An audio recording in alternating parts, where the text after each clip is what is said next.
Hi, எல்லோருக்கும் வணக்கம். Welcome to உங்கள் நான் கமல் ஹாசன்ஸ். அந்த வீடியோவில் நம்ம கமல் சார் பற்றின ஒரு புதிய தகவல் தான் டிஸ்கஸ் பண்ண போகிறோம். வீடியோக்குள்ளே போகிறதுக்கு முன்னாடி நம்ம சேனலுக்கு நீங்கள் புதுசாக இருந்தீங்க அப்படின்னா கண்டிப்பாக சப்ஸ்கிரைப் பண்ணிக்கோங்க சேனலை. வீடியோவை மறக்காமல் ஒரு லைக் பண்ணிட்டு போயிருங்க. இப்போ நம்ம வீடியோக்குள்ளே போகலாம். ஸோ முதல் டாபிக் கல்கி 2898 AD. ஸோ ரொம்ப பிரம்மாண்டமாக வந்து பார்த்தீங்கன்னா உருவான ஒரு படம் அப்படிங்கிறது உங்கள் எல்லாத்துக்குமே தெரிஞ்சிருக்கும். படம் பார்த்துருப்பீங்க எல்லாருமே. ஸோ பயங்கரமான ஒரு சினிமாட்டிக் யூனிவர்ஸை நாகார்ஜுன அவர்கள் வந்து கிரியேட் பண்ணியிருக்காரு. ஸோ கமல் சாரோடைய ஒர்க்கு வந்து ரொம்ப சூப்பராக இருந்தது. ஸோ கிராஃபிக்ஸில் வந்து பண்ணியிருந்தாலும் செகண்ட் பார்ட்டில் லீடு வந்து பார்த்தீங்கன்னா கமல் சார் வந்து எடுத்துகிட்டு போவார் அப்படின்ற மாதிரி வந்து சொல்லியிருக்காங்க.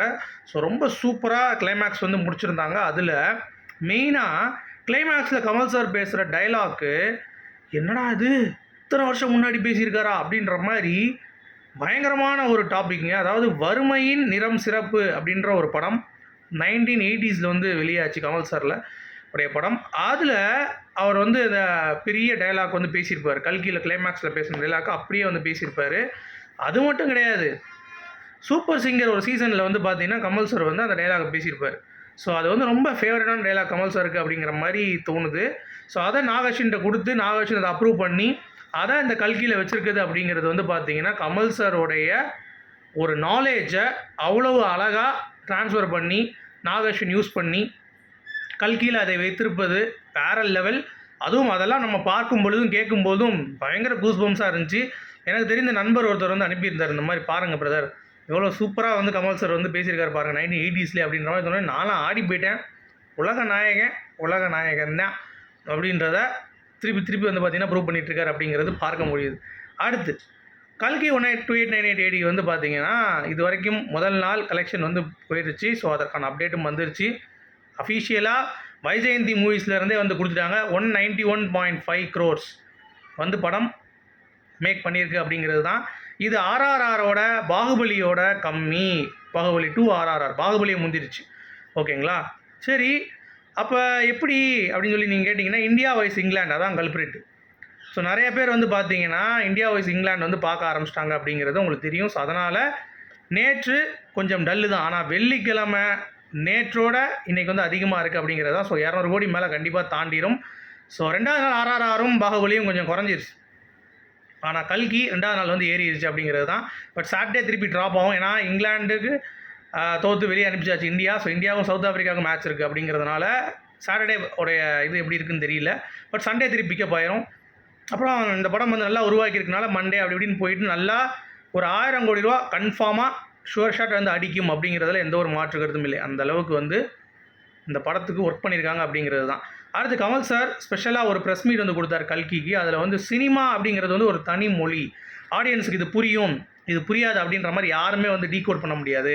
ஏன்னா ஆடியன்ஸோடைய ரசனை அப்படிங்கிறது வந்து பார்த்திங்கன்னா நாள் பட மாறிக்கிட்டே இருக்கும். அவன் வந்து புதுசாக தேடிக்கிட்டே இருப்பான். நம்ம ஆடியன்ஸுக்கு இதெல்லாம் புரியாதுன்னு சொல்லி நம்ம சொல்லவே முடியாது. அந்தளவுக்கு நாலேஜபிள் பர்சனாக வந்து ஆடியன்ஸ் இருக்காங்க அப்படின்ற மாதிரி நம்மளையும் வந்து அப்படியே ரசிகர்களுக்கு ஒரு மரியாதை வந்து பார்த்தீங்க அப்படின்னா கொடுத்த ரசிகர்கள் புரியாது அப்படிலாம் சொல்லாதீங்க, மக்களுக்கு எல்லாமே புரியும் அப்படின்ற மாதிரி ஒரு உயர்த்தி பேசிட்டார் அப்படிங்கிறது. அப்புறம் பார்ட் 2ல் நான் நிறையா வருவேன். பார்ட் 1ல் எனக்கான சீன்ஸ் வந்து இல்லை. ஸோ 2 சீன் தான். பட் பார்ட் 2ல் கண்டிப்பாக வந்து பார்த்திங்கன்னா மிரட்டிடுவோம் அப்படின்ற மாதிரி வந்து கமல் சார் வந்து சொல்லியிருக்காரு. அது செம்மையாக இருந்தது. அப்புறம் நீங்கள் குறிப்பாக பார்க்கணுன்னா கமல் சாரோடைய நடிப்பு இந்த கல்கியில் ஹிந்தியோடைய 2K கிட்ஸுக்கு பயங்கரமாக ரீச் ஆகிருக்குங்க. அவங்க சொல்கிறாங்க, பா என்ன பிரம்மாண்டமான ஒரு கலைஞன். இந்தியன் 2 வந்து ட்ரெய்லர் பார்த்து அதை பற்றியும் கேட்டிருந்தாங்க. ஸோ அதை சொல்லியிருக்காங்க. ஏக் துஜே கேலியே அப்பு ராஜாலாம் வந்து ஒரு வரலாறு ஹிந்தியில் சினிமாவில் ஆஸ்காரில் அதிகமாக நாமினேட் பண்ணவர் தான். ஆகச்சிறந்த ஒரு இந்தியாவின் ஒரு நடிகன் அப்படின்ற மாதிரி. அப்புறம் அவருக்கு தலை வணங்குகிறேன். அவருக்கு வந்து என்ன சொல்கிறது, அவருக்கு எவ்வளோ தூரம் வந்து பார்த்தீங்கன்னா அவர் வந்து வார்த்தைகளால் வர்ணிக்கவே முடியாது. அந்தளவுக்கு வந்து அவருக்கு வந்து டேலண்ட் இருக்குது அப்படின்ற மாதிரி அந்த சின்ன பசங்க பேசுகிறாங்கங்க. காலேஜ் முடிச்சுட்டு போகிறவங்க ஹிந்தி பசங்க அங்கே மும்பையில் எடுத்த ஒரு வீடியோ அது. ஸோ அதுலேயே அவ்வளோ தூரம் வந்து பார்த்தீங்கன்னா கமல் சாரோடைய நடிப்பை பார்த்து மிரண்டு போய் பிரமிச்சு போயிருக்காங்க அப்படிங்கிறது தான் பார்க்க முடியுது. ஸோ இதெல்லாம் வந்து ரொம்ப அற்புதமாக இருந்தது. சார் கமல் சார் நிஜமாக உலக நாயகன் தான் அப்படிங்கிறதுல எந்த ஒரு மாற்று கருத்தும் இல்லை. அடுத்து கலெக்ஷன்ஸ் கல்கி என்ன ஆச்சு என்ன அது 1008 பேர் நிறைய பேர் வந்து கேட்க ஆரம்பிச்சிட்டாங்க. உடனே ப்ரொடியூசர்ஸ்லேருந்து பார்த்திங்கன்னா ஒரு அறிக்கையை விட்டாங்க. என்ன அப்படின்னா, ஏங்க நாங்கள் வந்து பணத்துக்காக வந்து பண்ணலைங்க, ரெக்கார்டுக்காக நாங்கள் வந்து படம் பண்ணல. நாங்கள் வந்து இந்தியன் சினிமாவுக்காக தான் இந்தியன் ஆடியன்ஸ்க்காக தான், ஒரு லவ் ஃபார் இந்தியன் சினிமாவை தான் நாங்கள் பண்ணுறோம் அப்படின்ற மாதிரி வந்து பார்த்தீங்கன்னா அவங்க வந்து ஒரு போஸ்ட் போட்டிருந்தாங்க. ப்ரொடியூசர், கல்கியோட ப்ரொடியூசர். நான் என்ன கேட்குறேன் அப்படின்னா, ஓகே இந்தியன் சினிமாக்காக நீங்கள் லவ் பண்ணுறீங்க, ரைட், ஓகே. பட் அப்போ நீங்கள் இந்தியன் சினிமா லவ் பண்ணுறீங்கன்னா ரெக்கார்ட்ஸ் பார்க்கல, காசு பார்க்கல அப்படின்னா அப்போ டிக்கெட்டை வந்து பாதி ரேட்டுக்கு வந்து விற்க வேண்டியதானே. நீங்கள் சினிமா தான் லவ் பண்ணுறீங்க, ஆடியன்ஸ் தானே நீங்கள் வந்து கொடுக்கணும்னு ஆசைப்பட்றீங்க. நிறைய பேர் வந்து பார்ப்பான்ல சின்ன கம்மியான டிக்கெட் வச்சா. ஏன்னா கல்கி டிக்கெட் வந்து எல்லா இடங்களிலும் விமர்சனம் வந்து என்னென்னா ரேட் வந்து ரொம்ப ஜாஸ்தியாக இருக்குது அப்படின்னு சொல்லிட்டு.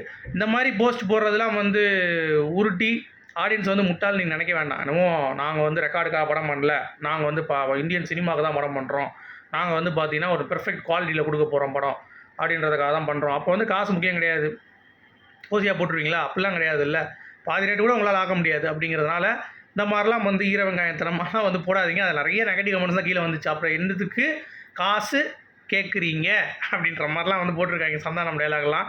ஸோ அதை கொஞ்சம் தவிர்த்துருக்கலாம் அப்படிங்கிறது தான். ஏன்னா எல்லா சினிமாவும் வந்து வியாபார இதுவும் பார்ப்பாங்க, ஆடியன்ஸும் நம்ம கொடுக்கணும் த சேம் டைம். அப்படி சொல்லணும்.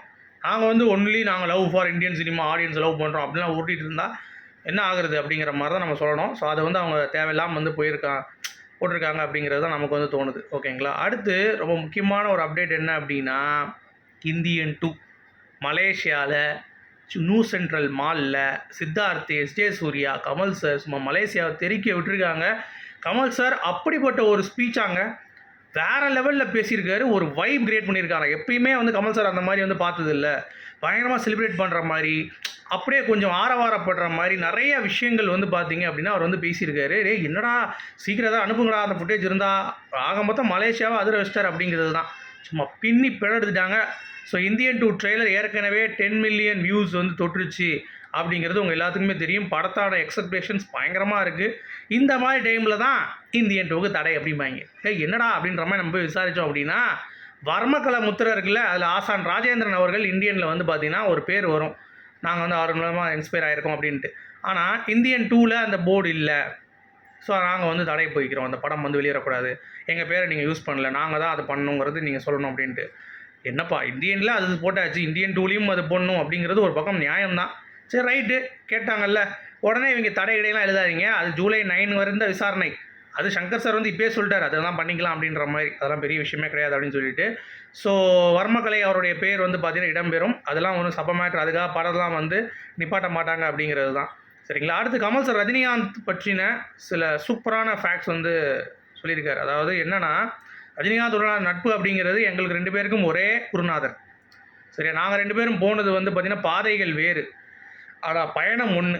அதாவது ஒரு ஸ்கிரிப்ட் நல்லா இருந்தால் நாங்கள் வந்து நடிச்சிருவோம், காசுக்கெலாம் நாங்கள் ஆசைப்பட மாட்டோம் அப்படின்ற மாதிரி ஒன்று சொன்னார். அப்புறம் வந்து எங்களுக்கு வந்து 2 டிஃப்ரெண்ட் பாத்தில் தான் வந்து நாங்கள் எங்களுடைய ஜேர்னி, அதோட எங்களுக்கு வந்து போட்டி இருக்குது, பொறாமை கிடையாது அப்படின்ற மாதிரி திருப்பியும் வந்து மென்ஷன் பண்ணார். இப்படி இருக்கணும் ரஜினிகாந்த், புரியுதா உங்களுக்கு? வெளிப்படையாக கமல் சார் மாதிரி வந்து பார்த்திங்கன்னா பேச தெரியணும் அப்படிங்கிறது தான். ஸோ நீங்கள் என்ன நினைக்கிறீங்க அப்படிங்கிறத சொல்லுங்கள். அடுத்து ஜூன் 30 வந்து பார்த்தீங்கன்னா ஸ்பெஷல் ஷோ ஒன்று ஆர்கனைஸ் பண்ணியிருக்காங்க இந்தியன் 2க்கு. கலைஞர் டிவிலேருந்து 4:30 மணிக்கு. மேபி அது ஆடியோ லான்ச், லைக்கா ப்ரொடக்ஷன்ஸ் வந்து எடுத்தாங்கல்ல, ஸோ அதோடைய ஆடியோ லான்ச் வந்து கலைஞர் டிவியில் வந்து போடுவாங்கன்னு நினைக்கிறேன். ஸோ வெயிட் பண்ணி பார்ப்போம். அடுத்து கமல் சார் தான் இந்தியன் 2 வந்து சங்கர் சாருக்கு வந்து பண்ண சொல்லியிருக்காரு அப்படிங்கிறது எத்தனை பேருக்கு தெரியும்?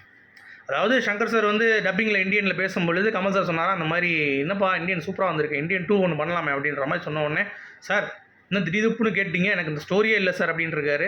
சரி டெவலப் பண்ணுங்க அப்படின்னு சொல்லி அப்படியே உருவானது தான் இந்தியன் 2 அப்படின்ற மாதிரி சொல்கிறாங்க. அடுத்து 2008 நம்ம சங்கர் சார் வந்து 2008 இந்தியன், முதல்வன் மற்றும் சிவாஜி 3 பேரையும் ஒரே ஃப்ரேமில் எடுத்துகிட்டு வந்து ஒரு சினிமேட்டிக் யூனிவர்ஸ் ஒன்று கிரியேட் பண்ணலாம் அப்படின்ற மாதிரிலாம் யோசிச்சிருக்காப்புல. பட் அவங்க அசிஸ்டண்ட் வந்து பார்த்தீங்கன்னா அப்போ வந்து இதெல்லாம் வேணாம் சார், செட் ஆகாது அப்படின்ற மாதிரி சொன்னதுனால அவர் வந்து விட்டாராம். ஸோ 2008 அவருக்கு வந்து தோணியிருக்கு, மிச்சம் எல்லாரும் வந்து அதை யூஸ் பண்ணிட்டாங்க அப்படிங்கிறது தான் வந்து நம்மளால் வந்து பார்க்க முடியுது. இன்னொன்று நீங்கள் நல்லா கவனிச்சிங்களா, இந்தியன் படம் வந்து ரிலீஸ் ஆகும்போது 28 வருஷத்துக்கு முன்னாடி நிறைய நெகட்டிவ் விமர்சனம் தான் வந்துச்சான். என்னப்பா அது மேக்கப் எப்படி இருக்குது, தாத்தா எப்படி இருக்கார், லைட்டிங் சரியில்லை, பிளாக் அண்ட் ஒயிட்டாக இருக்குது, அப்புறம் வந்து திரைக்கதை என்ன எப்படி இருக்குது அப்படின்ற மாதிரிலாம் விமர்சனம் ஆக்டர் ரிலீஸ் கூட வந்துச்சு போல். ஆனாலும் அந்த படம் வந்து சரியான பிளாக் பஸ்டர் வந்து ஆச்சு அப்படிங்கிறது தான். ஸோ அதே நிலைமை தான் இப்போயும் அப்படின்ற மாதிரி சொல்கிறாங்க. இப்பயும் வந்து இந்தியன் 2 வந்து மேக்கப் சரியில்லை, அது சரியில்லை, இது சரியில்லைன்னு சொல்லிட்டு இருக்காங்கல்ல. இதே கூட்டம் ஜூலை 12 தாத்தா வராரே, கதற விட்டா போறாரே, குதிரை விட்டா போறாரே அப்படின்ற மாதிரி கதரை விட போகிறாரு அப்படிங்கிறது தான். So blockbuster on the cards அப்படிங்கிறதுல எந்த ஒரு மாற்று கருத்தும் இல்லை. அடுத்து தக் லைஃப் படத்தில் புதுசாக ஒருத்தர் இணைகிறார், ரோஹித் ஷராஃப் அப்படின்னு சொல்லிட்டு ஒரு பாலிவுட் நடிகர், ஒரு இளம் நடிகர், கமல் சாரோடைய தீவிர பக்தனாக வரும். ஸோ அவர் வந்து ரொம்ப ஹாப்பியாக இருக்கார் அப்படின்ற மாதிரி கேள்விப்பட்டோம். ஸோ அவர் வந்து போர்டுக்கு வராரு அப்படிங்கிறது தான். அடுத்து 22 வருஷம் பஞ்சதந்திரம், வேறு லெவலில். ஸோ பஞ்சதந்திரம் அப்படிங்கிறப்ப அந்த படம் அப்படிங்கிறதெல்லாம் வந்து பார்த்திங்கன்னா வேறு லெவல், நம்ம சொல்லணும் அப்படின்றது ஒரு விஷயமே கிடையாது. ஸோ அதை வந்து கே.எஸ். ரவிக்குமார் அவர்கள் இப்போ புதுசாக எழுதி வச்சுருக்காரு. அந்த 5 பொண்டாட்டிகள் இருக்காங்கல்ல, அவங்க வந்து புருஷனை தேடுற மாதிரி ஒரு ஸ்கிரிப்ட் பண்ணியிருக்காராம். கமல் சொல்லியிருக்காரு, நரேட் பண்ணியிருக்காராம். பட் அது எப்படி ஒர்க் அவுட் ஆகும் அப்படிங்கிறது தெரியல. ஸோ வெயிட் பண்ணி பார்ப்போம். அது இந்தியன் டூடைய pre release event Malaysia Singapore முடிஞ்ச பிறகு ஹைதராபாத் 30ஆம் தேதி வராங்க. ஓகேங்களா, இது ஒரு அப்டேட். அடுத்து சித்தார்த் கமல் சாருக்குள்ள பாண்டிங், 2 பேரும் பயங்கரம். அதாவது ஆப்ஜெக்ட்ஸ் இந்த mirror are closer than they appear அப்படின்ற மாதிரி, நம்ம கண்ணாடியை பார்த்தா பின்னாடி ஒருத்தவங்க இருந்தால் அப்படி இது தெரியும்ல, அது வந்து சித்தார்த்தை வந்து டேக் பண்ணி போட்டார். உடனே சித்தார்த் வந்து சார் என்ன சார் நீங்கள் அப்படின்ற மாதிரி, சித்தார்த் கமல் சார்லாம் வந்து இந்தியன் ப்ரொமோஷன்ஸ்க்கு ரொம்ப பிஸியாக இருக்காங்களா, அவங்களுக்குள்ள அப்படி இப்படின்னு ஒரு சின்ன சின்னதாக வந்து போயிட்டுருக்கு அப்படிங்கிறது பார்க்க முடியுது. ஸோ உங்களுடைய கருத்துக்கள் என்ன அப்படிங்கிறத சொல்லுங்கள். ஸோ இந்தியன் 2 கண்டிப்பாக சரித்திரம் படைக்கும் அப்படிங்கிறது தான். ஸோ ஜூலை 12ஆம் தேதி எல்லாம் வந்து வெறி உண்டு வெயிட் பண்ணிகிட்டு இருக்கோம். ஸோ தாத்தா வரப்போகிறாரு, கதற விட போகிறாரு அப்படின்னு சொல்லிட்டு இந்த வீடியோ நான் முடிக்கிறேன். உங்களுடைய கருத்துக்கள் சொல்லுங்கள். மீண்டும் சந்திப்போம். Good bye.